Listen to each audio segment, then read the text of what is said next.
తప్పుల తడక అని కొంతమంది వితండవాదం చేస్తారు.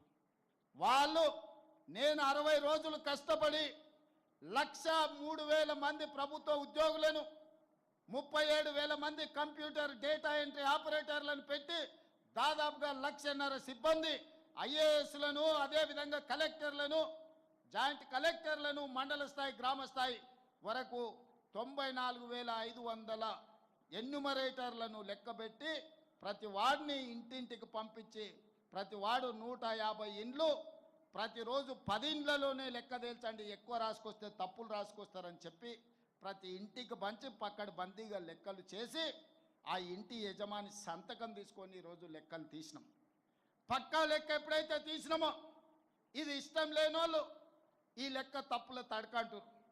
నేను ఈ వేదిక మీద నుంచి సూటిగా అడుగుతున్న బీజేపీ బీఆర్ఎస్ వాళ్ళను, లెక్క తప్పన్నుడు కాదు, ఎక్కడ తప్పుందో మీరు చూపించండి అని నేను సవాలు విసిరిన శాసనసభలో. తోక ముడిసిండ్రు, ఉరికిపోతారాడ నిలబడతారు, ఈ లెక్క తప్పు అంటారు. చూపిత్రా నేను దగ్గరకు పోతే ఇంకా కొంచెం ఆ సూటు ఉరుకుతారు తప్ప ఆ లెక్క ఎక్కడ తప్పుందో తెప్పడం లేదు. ఎందుకంటే ఇవాళ ఈ లెక్క పక్కాగా తేలి రేపు అసెంబ్లీలో తీర్మానం చేసి చదువులో విద్య ఉద్యోగంలో రాజకీయాలలో 42% రిజర్వేషన్లు ఇవ్వాలని అసెంబ్లీలో నేను తీర్మానం చేస్తే అది నరేంద్ర మోడీ గారి మెడ మీద కత్తిలా వేలాడుతుంది. ఈ బలైన వర్గాలకు 42% రిజర్వేషన్ వస్తే వీళ్ళు అధికారంలో వాటా అడుగుతారని చెప్పి ఇవాళ బీఆర్ఎస్ వాళ్ళు బీజేపీ వాళ్ళు ఈ లెక్క తప్పని ఒక తొండి మానదట చేస్తున్నారు. నేను అడుగుతున్నా, ఆనాడు మండల్ కమిషన్ కాంగ్రెస్ పార్టీ వేయబట్టే కదా ఆనాడు లెక్క చేసి ఈరోజు 27% బలహీన వర్గాలకు రిజర్వేషన్లు అందుతున్నది. విద్యా ఉద్యోగాలలో మిత్రుడు అనిల్ చెప్పినట్టు ఆ రిజర్వేషన్లే కదా ఇవాళ నరహరినైనా శ్రీధర్నైనా చాలామంది మా పద్మశాలి సోదరులు ఐఏఎస్లు అయ్యిండ్రు అని అంటే ఉన్నతాధికారులు అయ్యిండ్రంటే ఆ రిజర్వేషనే కదా. ఆనాడు ఆ లెక్క తప్పని ఇట్లనే ఎవడైనా తొండి వాదన్నో మొండి వాదన్నో చేసి ఉంటే ఆ లెక్కలను పరిగణలోకి తీసుకోకపోతే బలహీన వర్గాలకు 27% రిజర్వేషన్ వస్తుండేనా? ఈనాడు నేను చేసిన లెక్కను తప్పు పడితే ఈ లెక్కను పక్కన పెడితే మీకు ఏ రకంగా 42% రిజర్వేషన్ వస్తుందో మా సోదరులను ఆలోచన చేయండి అని నేను అంటున్నా. దీని వెనకాల ఉన్న కుట్రను మీరు గమనించండి. ఇవాళ నేను చేసిన లెక్క సరిగ్గా అని తేలి 42% రిజర్వేషన్లు పెంచి విద్య ఉద్యోగ ఉపాధి రాజకీయాలలో మీ చైతన్యం పెరిగి మీ అవకాశాలు వస్తే రేపు మన పరిపాలన మన నిర్ణయాలు మనమే తీసుకుంటే బలహీన వర్గాలకు హక్కు వస్తుంది. వాళ్ళ హక్కులను కాలరాయాలి, వాళ్ళ గొంతును నులిమేయాలని ఈరోజు కుట్ర జరుగుతుంది. సోదరులారా, మీరు ఆలోచన చేయండి. ఈరోజు ఈ లెక్క తప్పు చేస్తే నాకేమైనా లాభం వస్తుందా? చంద్రశేఖరరావు గారు సమగ్ర కుటుంబ సర్వేలో తేల్చిన లెక్క 51%.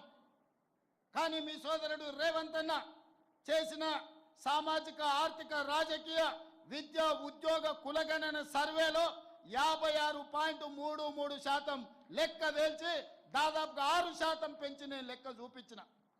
చంద్రశేఖరరావు గారు ఉన్నత కులాలది 21% అని లెక్క తేలిస్తే నేను పెట్టిన లెక్కలలో 15.28% అని లెక్క తేలింది.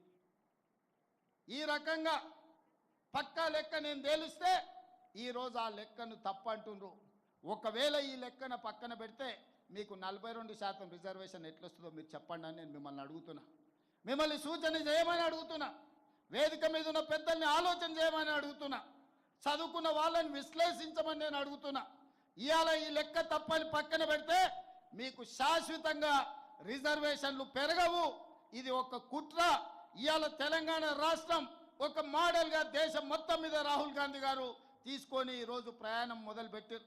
మన బీహార్లో చెప్పిండు, నిన్న గుజరాత్లో చెప్పిండు, మేము తెలంగాణలో లెక్క తేల్చినట్టు దేశం మొత్తం మీద కులగణన చేస్తాం, బలహీన వర్గాల రిజర్వేషన్లు పెంచుతాం, 50% నిబంధన ఏదైతుందో నిబంధనను తొలగిస్తాం, చట్ట ప్రకారం సుప్రీంకోర్టు ఆమోదంతో బలహీన వర్గాలకు 42% రిజర్వేషన్ ఇస్తా అని రాహుల్ గాంధీ గారు చెప్తున్నారు.